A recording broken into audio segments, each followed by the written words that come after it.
C'est le 59e jour de la guerre entre Israël et le Hamas, et les combats dans la bande de Gaza se poursuivent avec toute leur intensité, les forces de défense israéliennes progressant dans la partie sud de Gaza, en particulier dans la région de Han Younes. Hier, 3 soldats de Tsahal ont perdu la vie dans les combats de la bande de Gaza. Neria, Ben et Yehoshua, merci de penser aux familles dans vos prières. Dès leur entrée dans la bande de Gaza, ils ont été pris à partie par des terroristes du Hamas qui ont ouvert le feu sur eux depuis de nombreux endroits. Pendant le cessez-le-feu, le Hamas a préparé et placé des engins explosifs sur toutes les routes principales, sur certains bâtiments, et a préparé l'infrastructure civile pour ces lieux et activités de terreur. Mais après quelques heures, Tsahal a pu se frayer un chemin et briser la barrière initiale entourant les zones de la partie sud de la bande de Gaza. Cela montre que le Hamas est affaibli parce que Tsahal ne prend pas de risques. Tsahal évalue, se prépare et prend soin de la vie de ses soldats. La rapidité avec laquelle Tsahal a pu progresser dans la partie sud de la bande de Gaza signifie donc, premièrement, que le Hamas est affaibli et, deuxièmement, que Tsahal a pris de la maturité dans cette bataille et qu'elle a plus de connaissances et de capacités pour mener ses opérations avec succès. La prochaine étape de l'opération consistera à renforcer les positions de Tsahal à l'intérieur de la bande de Gaza. C'est utile car cette opération sera longue et les troupes de Tsahal doivent disposer d'une zone sûre à l'intérieur de la bande de Gaza pour y retourner, se rafraîchir, se réarmer et réparer les véhicules. Dans le cadre de sa tactique visant à neutraliser la capacité du Hamas à contrôler ses troupes, Tsahal mène des opérations ciblées pour identifier, capturer ou neutraliser les chefs de la branche militaire du Hamas. C'est une chose très difficile à faire car les dirigeants du Hamas, contrairement à d'autres armées ou à toutes les idées héroïques que vous vous faites des dirigeants militaires, se cachent au sein de la population civile. Il y a quelques jours, Tsahal a pu identifier un groupe de dirigeants déguisés en femmes qui avaient évacué le nord de la bande de Gaza pour trouver refuge dans la partie sud de Gaza. Tsahal a pu identifier ce groupe en utilisant des technologies sophistiquées, notamment la reconnaissance faciale. Voilà à quoi nous avons affaire. Les chefs se cachent parmi la population civile. Mais Tsahal est toujours en mesure de les suivre et d'atteindre ces terroristes du Hamas, affaiblissant ainsi leur capacité à commander leurs troupes.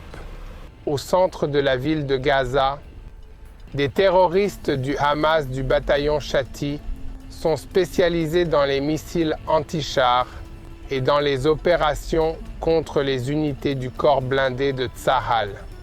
Tsahal a pu identifier leur base d'opération, à partir de laquelle ils ont mené des attaques ciblées contre des unités de chars et d'infanterie au cœur de la ville de Gaza. Après avoir identifié leur emplacement à l'aide d'un drone, Tsahal a pu boucler la boucle et comprendre la situation dans son ensemble. Peu après, un avion de l'armée de l'air israélienne a pu identifier et neutraliser leur base d'opération et traquer les autres cellules terroristes pour les neutraliser également. Le Hamas peut lancer ses missiles à distance à l'aide d'une télécommande. Il peut ainsi les dissimuler sans risquer la vie de ses agents, ce qui les rend très difficiles à identifier et à neutraliser. Dans la ville de Jabalia, les soldats de Tsahal scrutent chaque mètre carré afin d'identifier les emplacements des lanceurs de missiles que le Hamas a cachés au sein de la population civile. Le Hamas utilise ces lance-missiles pour cibler les civils israéliens dans tout le pays. Cette opération est très dangereuse est très lente. Mais lentement et sûrement, Tsahal progresse et découvre toutes les structures terroristes secrètes du Hamas dans la bande de Gaza. À la frontière avec le Liban et la Syrie, à la suite d'une attaque aux missiles menée par le Hezbollah contre des positions de Tsahal et contre une patrouille qui scrutait la zone le long de la frontière, Tsahal a riposté en envoyant des F-35 au-dessus du ciel libanais dans la région de Beyrouth. Il ne s'agit pas d'un simple avertissement, car Tsahal scrute, identifie et détruit des bunkers secrets et des stocks d'armes appartenant au Hezbollah et affaiblit sa capacité à mener de nouvelles attaques contre Israël. Tsahal ne limite pas ses opérations contre le Hezbollah au Liban, car nous savons tous que l'Iran fournit au Hezbollah des armes supplémentaires par l'intermédiaire de la Syrie. Et Tsahal, avec les États-Unis, mène des opérations au-dessus du ciel de la Syrie. Le chef du Mossad israélien, Ronen Bar, a déclaré que son organisation, le Mossad, avait reçu les objectifs de cette mission du gouvernement israélien et qu'il s'était engagé à faire tout ce qui était en son pouvoir pour détruire le Hamas. Que ce soit dans la bande de Gaza, en Judée et Samarie, au Liban contre le Hezbollah, en Syrie, au Qatar ou même en Turquie. Israël est déterminé à détruire le Hamas. Je vous remercie de vous être joints à nous et je vous encourage à prier avec nous pour la paix de Jérusalem. Nous sommes au 59e jour de la guerre entre Israël et le Hamas. Je suis Yair Pinto, en direct d'Israël. Les combats se poursuivent à la frontière nord d'Israël avec le Liban, où les forces de Tsahal sont engagées dans des batailles contre l'organisation terroriste Hezbollah, mandataire de l'Iran. Le Hezbollah a mené des frappes d'artillerie contre des communautés israéliennes et des positions de Tsahal le long de la frontière avec le Liban. Aucun blessé n'a été signalé parmi les civils israéliens ou les soldats de Tsahal lors des attaques des dernières 24 heures contre Misgav-Am et Hardov, qui sont situés dans le nord. Tsahal a envoyé un avion afin de mener une attaque contre un drone qui a été tiré du Liban vers Israël. La coalition qui mène ces attaques contre Israël comprend le Hamas, le Hezbollah, les Houthis et d'autres terroristes en Judée et en Samarie, ainsi que dans l'ensemble du Moyen-Orient. Cette coalition est dirigée par l'Iran. Cette fois-ci, l'Iran a envoyé ses mandataires au Yémen, les Houthis, pour mener une nouvelle attaque contre des navires israéliens en mer Rouge.